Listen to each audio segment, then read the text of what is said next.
Obena and the chains that couldn't hold him. In the dust-swept town of Erigbo, where the harmattan winds whispered forgotten names and cobalt trees stood like patient ancestors, a boy named Obena was born beneath a sky that refused to dawn. For 7 hours, the sun did not rise. Oxen bleated in silence. Owls flew in confused circles and dropped dead mid-flight. The river Alofo flowed backwards, carrying fish upstream as if reversing time itself. The town crier fell to his knees. "The heavens are torn," he whispered. "Something is returning through the womb of the earth." The village oracle ran barefoot through the marketplace, her white eyes rolled back. "He is not born," she screamed. "He returns." The boy who remembers before breath. Obena came out with his eyes open, wide, unblinking, and already watching. His father, a quiet root tapper named Ifoni, took one look at the child, pressed his forehead to his wife's, and vanished into the forest before morning. His mother named him Obena, father's heart, even as she wept with a smile. "Maybe I gave birth to a storm," she said. "But storms also bring rain." By 6, Obena could mimic any voice, man, woman, bird, or beast. He once convinced a group of gatherers that a panther was circling them. They fled. The panther was never there. By 9, he began speaking languages no one in the village knew, tongues so ancient they tasted like rust and river dust. He spoke them in his sleep, sweat pouring from his brow.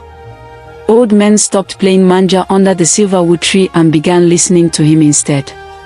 "That story you told," one elder said, "my grandfather told it to me when I was a boy." "But how did you know?" "I didn't know," Obena replied. "I remembered."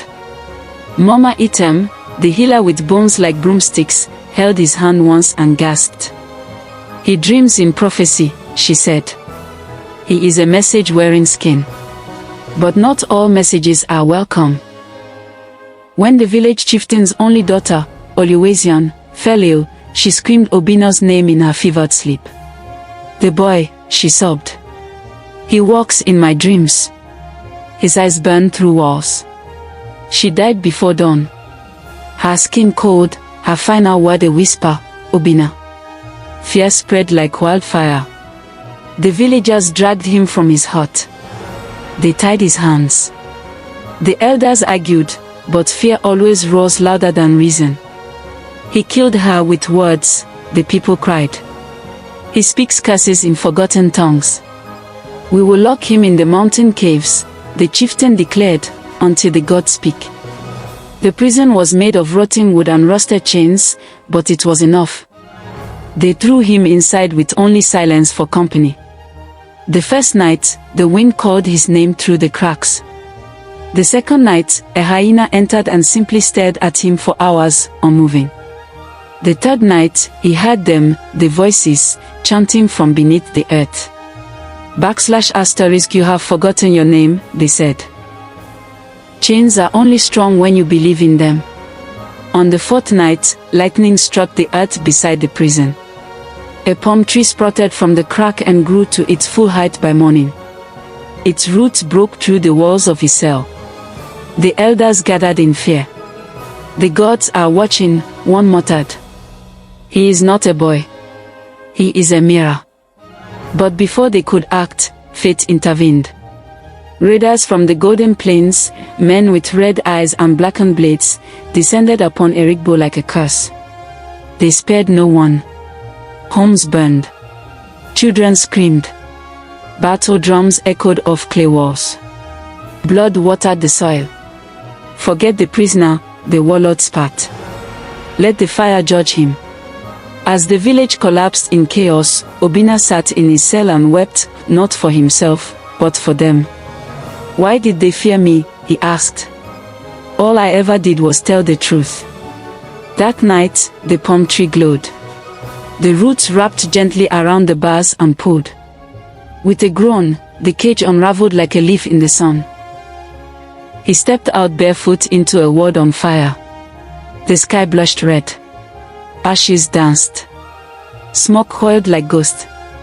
From the heart of the palm tree, A staff fell, a smooth black rod humming with unseen power. Obena picked it up. It pulsed like a heartbeat. He walked into the burning village. The flames bowed. Embers died midair.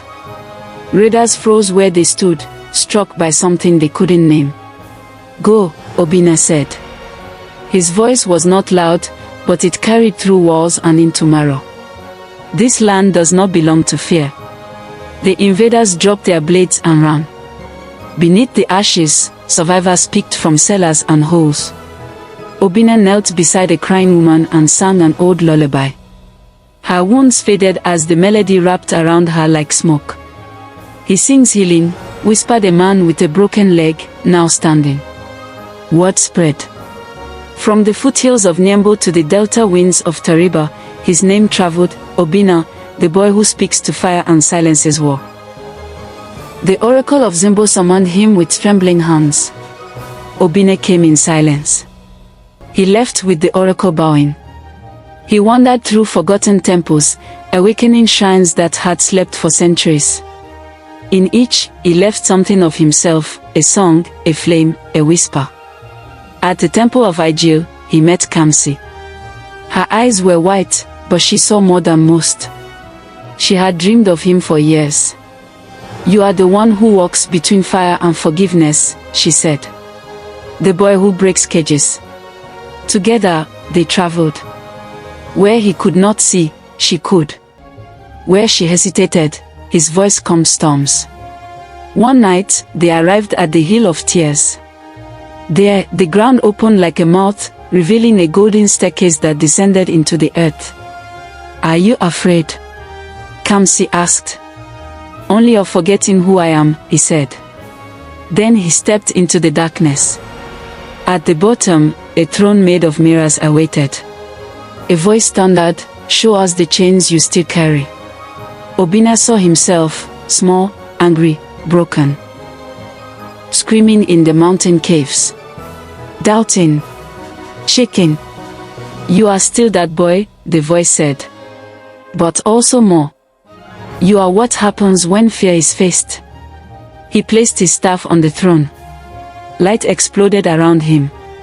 His old wounds glowed and healed. When they rose, Obena wore robes of dusk and dawn. Kamsi wept and smiled. "You finally remember," she said. Back in Erigbo, they rebuilt, not just homes, but hearts. Where the mountain caves once stood, they built a school. Above its entrance, carved in stone, were these words: "Even chains break for those who remember who they are." Lessons.